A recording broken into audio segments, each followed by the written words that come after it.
మీ బట్టలకి సాఫ్టింగ్ ప్రొటెక్షన్ ఇచ్చే సరైన product ఎలిమ్ fabric conditioner.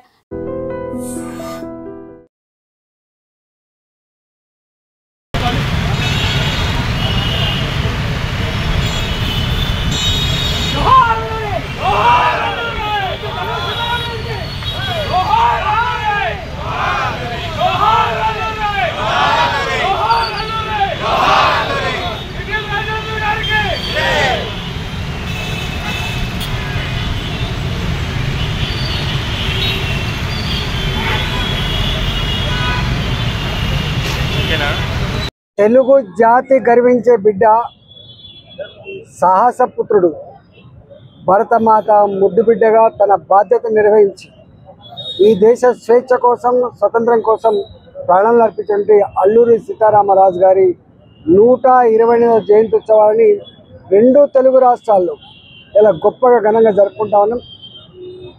Alluri Sitaramaraju యొక్క చరిత్రని మరణం చేసుకున్నటువంటి మోడీ గారు చెల్లించిపోయి ఆ త్యాగమూర్తి యొక్క విగ్రహాన్ని మా రాజుల అడ్డ భీమవరంలో ఆ స్తూపాన్ని ఆవిష్కరించి ఆ స్తూపం తెలుగు జాతి రాబోయే కాలంలో ఆయన యొక్క త్యాగాలని మరణం చేసుకునేటువంటి భాగ్యం ఉండాలని, రాబోయే తరాలు వారిని గుండెల్లో పెట్టుకోవాలనేటువంటి సంకల్పాన్ని సందేశాలు ఇవ్వడం జరిగింది.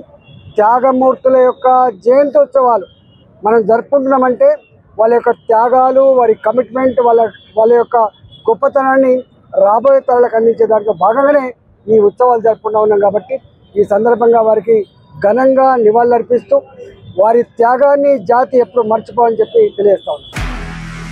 నిజంగా ప్రస్తుతం ఉన్నటువంటి సమాజం దేనికి ప్రయారిటీ ఇస్తుంది?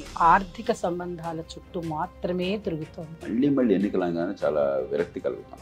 మంచి అనిపిస్తుంది కదా, లేడీస్ కూడా ఛాలెంజింగ్ జాబ్స్ చేసినప్పుడు చాలా బాగుంటది. ట్రాఫిక్ అసిస్టెంట్స్ గా నియమించిన ట్రాన్స్జెండర్స్ అందరితో సాల్యూట్ చేయించుకుంటున్నారు. ఫుడ్ డెలివరీ ఇవ్వటానికి వెళ్ళినటువంటి డెలివరీ బాయ్ అనిల్ పై కళ్ళ ముందు